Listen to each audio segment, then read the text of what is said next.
माँ की ममता। एक छोटे से कस्बे में समीर नाम का एक लड़का रहता था। बचपन में ही पिता की मृत्यु हो जाने के कारण परिवार की आर्थिक स्थिति बड़ी दयनीय थी।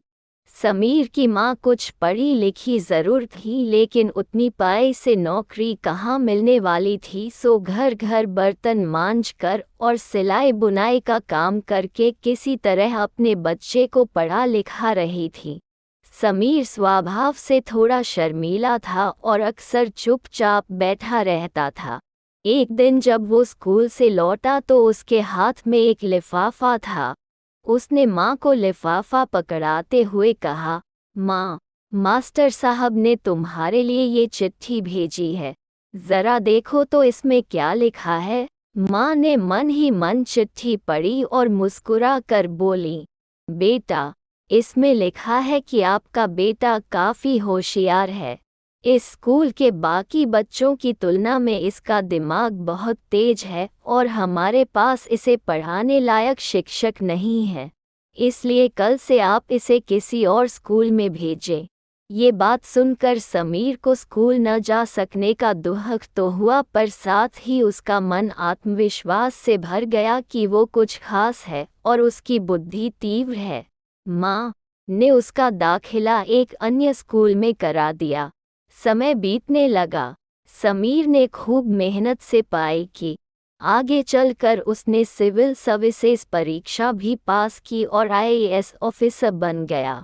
समीर की माँ अब बूढ़ी हो चुकी थी और कई दिनों से बीमार भी चल रही थी, और एक दिन अचानक उनकी मृत्यु हो गई।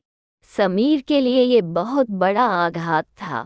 वह बिलख बिलख कर रो पड़ा। उसे समझ नहीं आ रहा था कि अब अपनी माँ के बिना वो कैसे जिएगा। रोते रोते ही उसने माँ की पुरानी अलमारी खोली और हाथ में उनकी माला, चश्मा और अन्य वस्तुएं लेकर चूमने लगा। उस अलमारी में समीर के पुराने खिलौने और बचपन के कपड़े तक संभाल कर रखे हुए थे। समीर एक एक कर सारी चीज़ें निकालने लगा और तभी उसकी नज़र एक पुरानी चिट्ठी पर पड़ी। दरअसल ये वही चिट्ठी थी जो मास्टर साहब ने उसे 18 साल पहले दी थी। नम आँखों से समीर उसे पढ़ने लगा। आदरणीय अभिभावक, आपको बताते हुए हमें अफसोस हो रहा है कि आपका बेटा समीर पढ़ाई में बेहद कमज़ोर है और खेल कूद में भी भाग नहीं लेता है। जान पड़ता है कि उम्र के हिसाब से समीर की बुद्धि विकसित नहीं हो पाई है, अतः हम इसे अपने विद्यालय में पढ़ाने में असमर्थ हैं।